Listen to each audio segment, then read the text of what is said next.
kali ini saya akan menjelaskan mengenai game teori.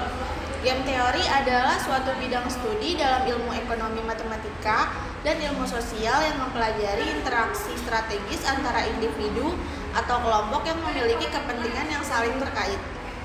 Secara umum, game teori melibatkan dua atau lebih pemain yang terlibat dalam suatu permainan. Setiap pemain memiliki pilihan tindakan yang dapat diambil dan hasil atau pembayaran yang tergantung pada kombinasi tindakan yang diambil oleh semua pemain. Pada dasarnya, game teori berfokus pada strategi yang digunakan oleh setiap pemain untuk mencapai hasil yang paling menguntungkan bagi diri mereka sendiri. Ada beberapa elemen penting dalam game teori, diantaranya yang pertama pemain, yaitu merupakan individu atau kelompok yang terlibat dalam permainan. Setiap pemain memiliki kepentingan dan tujuan yang berbeda. Lalu yang kedua ada tindakan. Setiap pemain memiliki pilihan tindakan yang dapat diambil. Tindakan ini bisa bersifat kooperatif atau konfrontatif, tergantung pada situasi permainan yang dipilih. Yang ketiga ada strategi, merupakan rencana umum yang digunakan oleh pemain untuk mengambil tindakan dalam permainan. Strategi dapat bersifat tertentu mengikuti aturan yang telah ditetapkan. Yang keempat ada pembayaran, yaitu merupakan hasil atau keuntungan yang diperoleh oleh setiap pemain berdasarkan kombinasi tindakan yang diambil oleh semua pemain. Pembayaran ini bisa berupa uang, utilitas, atau nilai lainnya yang relevan dalam konteks permainan. Dalam game teori terdapat beberapa konsep penting yang digunakan untuk menganalisis permainan, diantaranya yang pertama ada normal form, yaitu representasi matematis dari permainan dalam bentuk matriks. Yang kedua ada strategi dominan, yaitu strategi yang memberikan hasil yang lebih baik bagi pemain tersebut tanpa memperhatikan tindakan yang diambil oleh pemain lain.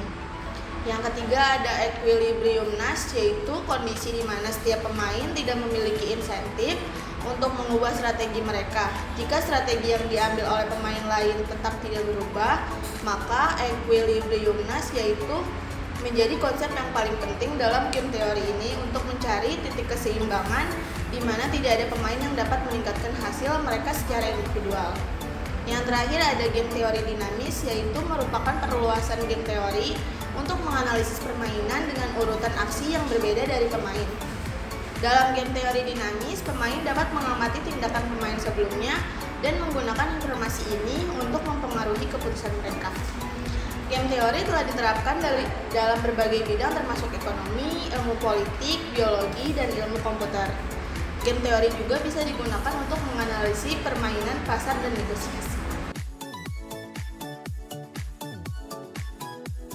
Ada beberapa metode yang digunakan dalam teori permainan untuk menganalisis dan memodelkan interaksi strategis antara pemain. Beberapa metode yang umum digunakan termasuk yang pertama matrix payoff. Jadi matrix payoff adalah representasi matematis dari hasil yang mungkin dalam sebuah permainan. Setiap pemain memiliki berbagai strategi yang dapat mereka pilih, dan matrix payoff menunjukkan hasil yang dihasilkan dari setiap kombinasi strategi yang mungkin. Matriks ini digunakan untuk menganalisis permainan dengan jumlah pemain dan strategi yang terbatas. Yang kedua adalah permainan statis. Dalam permainan statis, pemain membuat keputusan mereka secara bersamaan dan tidak ada elemen waktu yang terlibat.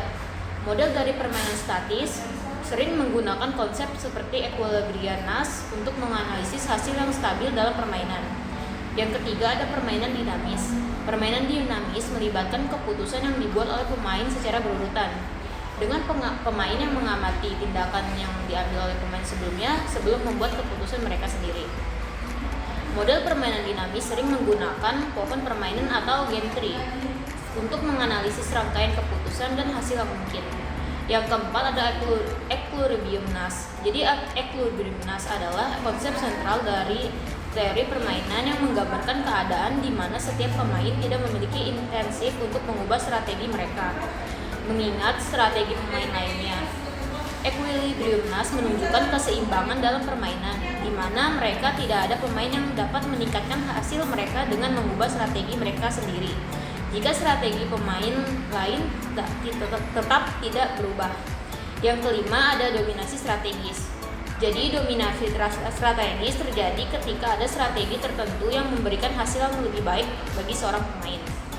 Tidak peduli strategi apa yang dipilih pemain lainnya, dalam analisis dominasi strategi, strategi yang dominasi dieliminasi dari pertimbangan. Yang keenam ada permainan kooperatif.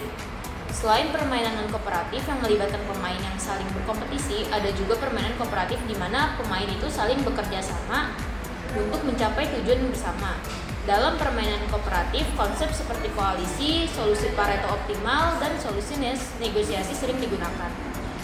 Jadi metode yang ini hanya beberapa contoh dari berbagai pendekatan yang dapat digunakan dalam teori permainan. Teori permainan memiliki aplikasi yang luas dalam berbagai bidang seperti ekonomi, ilmu politik, psikologi, dan biologi evolusioner, dan terus dikembangkan dan diterapkan dalam berbagai konteks.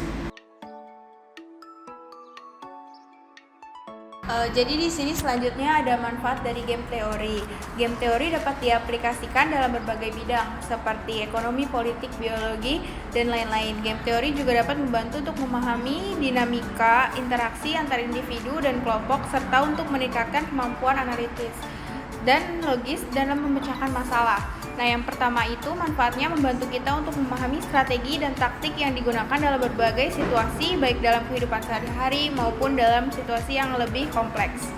Selanjutnya di sini membantu kita untuk membuat keputusan yang lebih baik dengan mempertimbangkan kemungkinan reaksi dan tindakan dari orang lain. Membantu kita untuk memahami dinamika interaksi antar individu dan kelompok serta memprediksi perilaku mereka.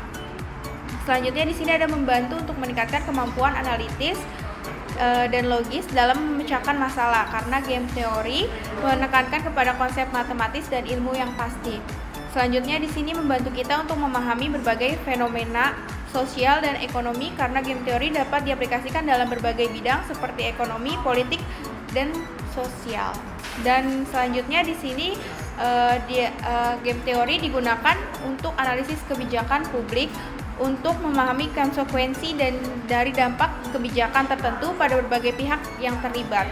Terus selanjutnya di dalam lingkungan yang kompleks dan beresiko, game teori dapat membantu dalam pengambilan resiko dan dengan memperhatikan kemungkinan tindakan dari pihak lain, perusahaan atau individu dapat mengidentifikasi atau mengantisipasi skenario resiko yang mungkin terjadi serta mengembangkan strategi untuk mengurangi dampak negatif.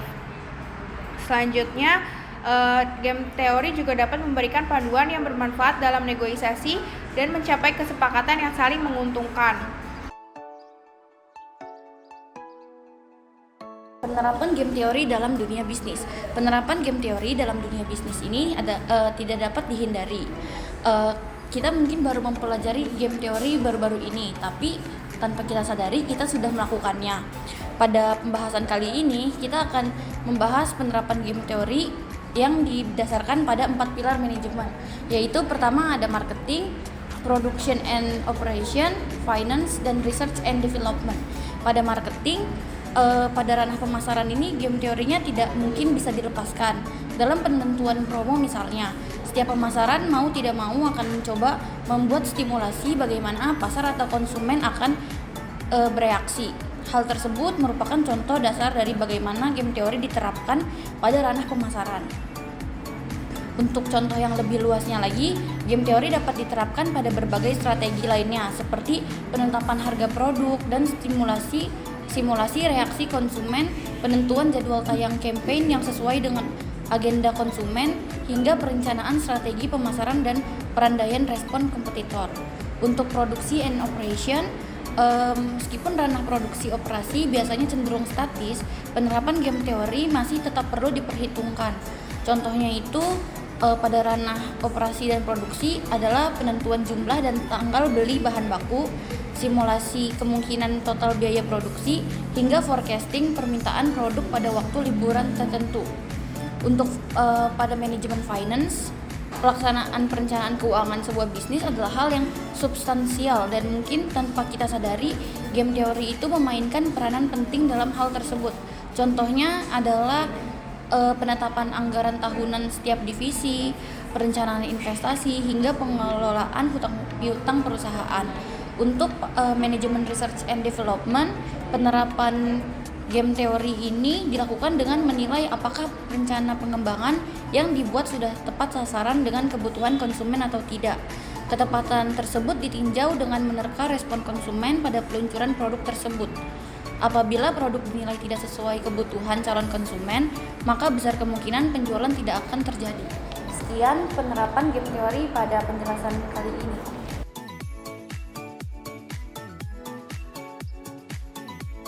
Sebagai contoh dari game teori, saya mencontohkan di mana perusahaan layanan jasa bergerak di bidang transportasi, yaitu Gojek dan Bluebird.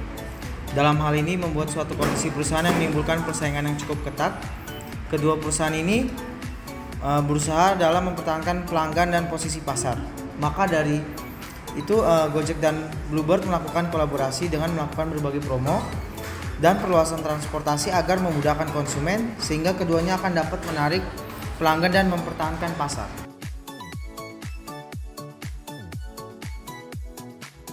Solusi dari game teori. Salah satu kesalahan terbesar seseorang dalam menerapkan game teori adalah dengan sebuah keyakinan bahwa hanya ada satu solusi yang benar. Hal tersebut biasanya terjadi jika kasus serupa pernah terjadi sebelumnya dan memberikan gambaran bahwa hal tersebut 100% akan terulang pada masa sekarang. Walau pada akhirnya kenyataan tidak selalu sesuai dengan harapan. Bagaimanapun, konsep terdasar dari game teori adalah untuk menganalisis reaksi para pemain saat dihadapkan pada sebuah situasi dinamis. Sedangkan situasi yang sama mungkin terjadi karakteristik para pemain di dalamnya yang mungkin berbeda. Hal tersebut tentu menggiring kondisi tersebut pada hasil yang berbeda. Sayangnya, sebagai pemain hanya bersandar pada sesuatu yang pernah terjadi, tanpa berusaha melakukan analisisnya sendiri hingga berakhir pada sebuah kegagalan. Situasi kompleks namun tanpa pergerakan pihak lain. Kesalahpahaman selanjutnya adalah dengan menganalisis dan merancang pergerakan tanpa memikirkan 2 hingga 3 langkah yang mungkin akan diambil oleh pemain lain. Hal tersebut seringkali terjadi dan menjadi keluhan para praktisi hingga mereka akhirnya mengatakan bahwa game theory is likely just a theory. Selanjutnya, everything is explained. Lebih teknis lagi, kesalahpahaman selanjutnya adalah keyakinan seseorang bahwa apa yang dia ketahui adalah apa yang diketahui oleh pemain lain. Informasi yang dia dapatkan adalah hal yang hanya perlu mereka pertimbangkan, walau kenyataannya tidaklah demikian. Sumber dan jumlah informasi yang setiap pemain didapatkan pada situasi yang lebih realistis tidak mungkin sama. Selanjutnya itu game theory is good. Penerapan game theory dalam pelaksanaan bisnis tentu akan sangat membantu. Namun keahlian setiap pemain dalam mendapatkan informasi, mengolah sumber daya, hingga menetapkan keputusan adalah faktor penting lainnya dalam menentukan kesuksesan penerapan tersebut. So, game theory is great, tapi pergerakan setiap pemainlah yang akhirnya menentukan hasil akhir dari permainan tersebut.